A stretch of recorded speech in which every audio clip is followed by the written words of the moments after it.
Time now for the shocking stat of the week. I have to admit that I feel like I'm just talking to myself when I start warning about the fragility of the credit markets. Certainly no politician wants to acknowledge it. Neither does a simplistic mantra that the debt is sustainable. I mean, that caveat is in big, bold red letters. It's sustainable as long as investors are willing to finance our debt. As we've been correctly saying, and it was since September 16, 2019, problems with sovereign debt are going to manifest in the credit markets. So that's where the focus should be.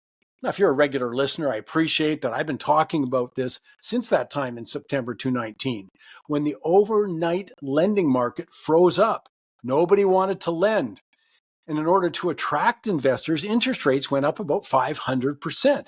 That's right, 500%, which forced the Federal Reserve to step in, buy the bonds at a lower rate.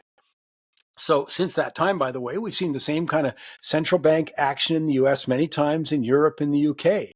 The point I continue to try and make is how vulnerable the credit markets are to an interest rate spike and shock.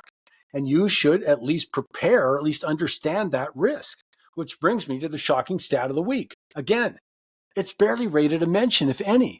But I want you to consider, in Japan, the world's third largest economy, its 30-year government bonds, their yield has surged to the highest level in history, 3.2%. Now, for decades, Japan was known for its long-term low interest rates, but that's now done.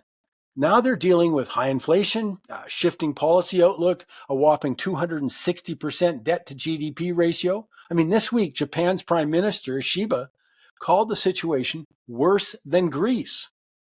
Think of the losses, though, that somebody owns a bond.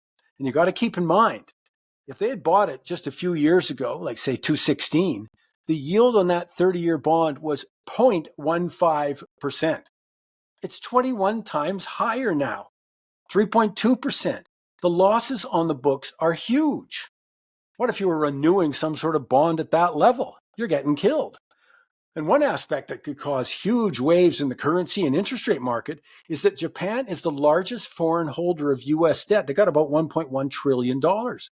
What if the situation worsens and Japan's forced to unload huge amount of US treasuries?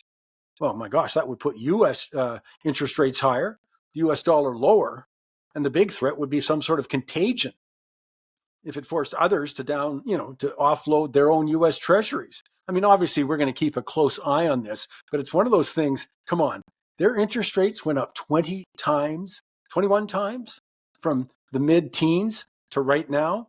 Just something we should be aware of. That's the world we're living in. And I say ignore it at your peril, like our politicians do.